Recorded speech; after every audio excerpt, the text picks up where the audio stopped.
Saints fans, Cammy Saint here, bringing you the reaction video to the Tottenham versus Southampton game. Let's crack right on into it. First 45 minutes, we dominated Spurs.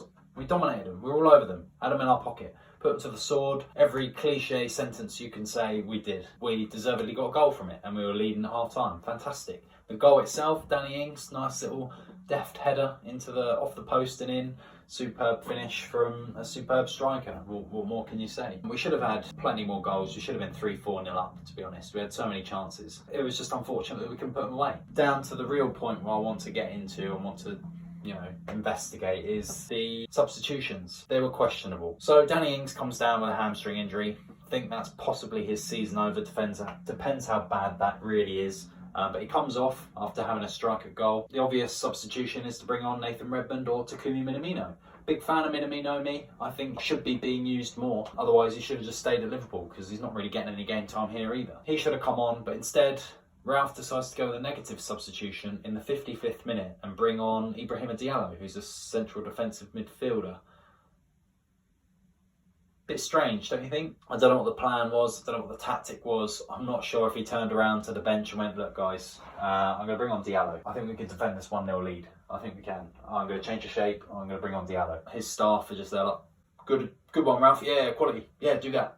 Diallo, warm up. I don't know what to say, I don't know what to think about that, because the minute he changed that midfield, that was working so well, we crumbled, and that's all it was. I said before the game, I said in my preview, the team needed to be shaken up, and it was shook up. He did well. He made 5 changes to a team that lost against Leicester City, and fantastic.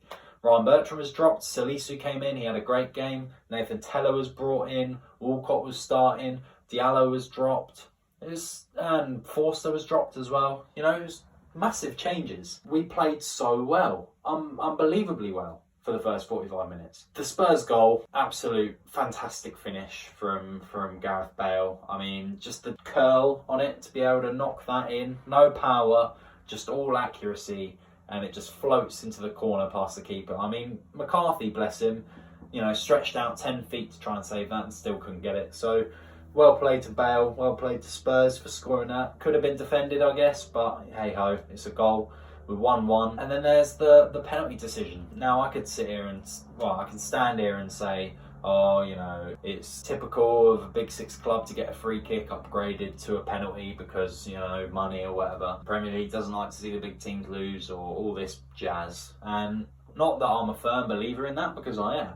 However, in this case, the foul was on the line and it was a penalty. Without VAR, we would have gotten away with a free kick thanks to the official's mistake, but he went to VAR, he checked it, and it was a penalty. So, am I against VAR? I mean, it's chalk and cheese, isn't it, really? I mean, I'm 70%, 30% on it, I think. You love it and you hate it. Like I said, it's Marmite. The second goal, so Son loves scoring against Saints, and he stepped up for the penalty. Fair play to him, knocked it in, and Spurs come back from behind to win the game 2-1. I mean, 2-1 overall, not a bad result against one of the Big Six teams, but the pain in this is that Spurs were there for the taking. With no Harry Kane and Ryan Mason taking over as his first job as a 29-year-old, and we lose, and we didn't capitalise on our chances, and we lost.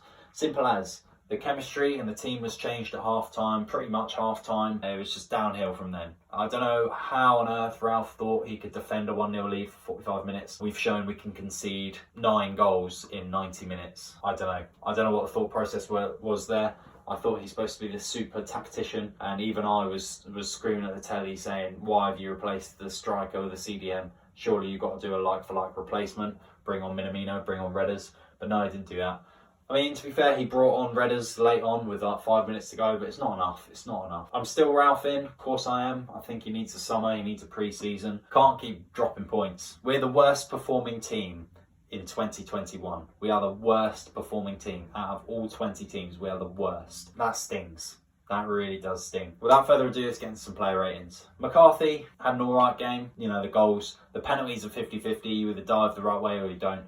And the Bale finish was sublime, so you're not saving that. Give him a 6. Salisu had a cracking game at left back. He's wasted at left back. He needs to be a centre half. Otherwise, he had a good game. Give him a 7. Yannick Vestergaard and Jan Bednarek. Now it's Jekyll and Hyde, but we don't know who's who. Who do you replace out of those two with Salisu? Do you replace Bednarek or do you replace Vestergaard. Personally, I think you replace Bednarek. Both of them had average games. They're leaking goals. Something needs to be shaken up at the back. Don't bring in Jack Stevens, whatever you do. Just replace one of them with Salisu, but otherwise they both get 6s. And then Cole Peters. Cole Peters had an alright game, nothing special. I mean, he gets forward and leaves the back exposed for Bednarek to have to cover, and that's happened too many times for them to get down. Played alright, give him a 6. Nathan Tella had a fantastic game. He's electric every time he starts. Is he Premier League quality?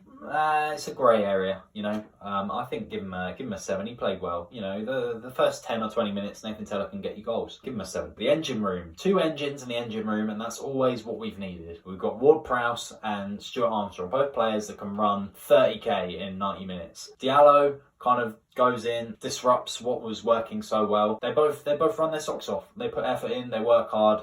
Both give them both a 7. And then the right hand side, Theo Walcott. Does he provide influence to young players? I think that's his only benefit at the moment.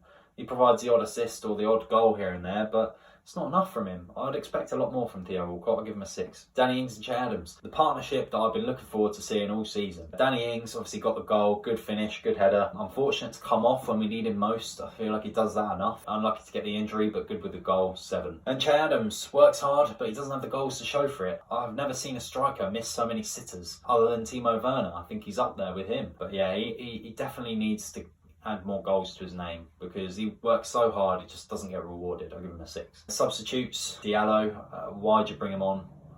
Questionable behaviour, questionable substitution, I'll give him a 6. Shanepo didn't do anything and Redmond didn't do anything, so I both give him 6s. Overall, the conclusion to this is it's 2-1 against a big team, but they were there for the taking. We should have robbed them of at least a point, but we didn't. But 2-1 isn't a bad result. You know, we've beaten Spurs on our day before, and unfortunately today just wasn't our day. Ryan Mason gets his first win as a Premier League manager against a struggling Southampton side. That's going to break all the headlines in North London, but hey, we tried our best, and the best wasn't good enough. We just need to, you know, switch on in the second half a bit more. And Ralph's got this idea of if it's not broken, fix it anyway. And that's what killed the game off for me.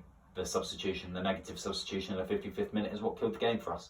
We were doing so well up until that point, defending a 1-0 lead. I'd start the same team, obviously minus Danny Ings, bring on Minamino against Leicester, see what he can do. We've just got to crack on now, just got to keep our heads down, just beat Fulham. If we were only to get 1 win out the rest of the season, I hope it's against Fulham, because we just need to keep them below us and survive, and then we can nosy our way to a summer where we can invest and reevaluate and reassess, and hopefully come into the second season a bit stronger with a bit more of a team behind us. Thank you for listening, Saints fans. This has been me, it's been Cammy Saint. I hope you've enjoyed this video. Remember to leave a like, comment, and remember to subscribe. This has been me, Cammy Saint. Come on, you Reds, we march on.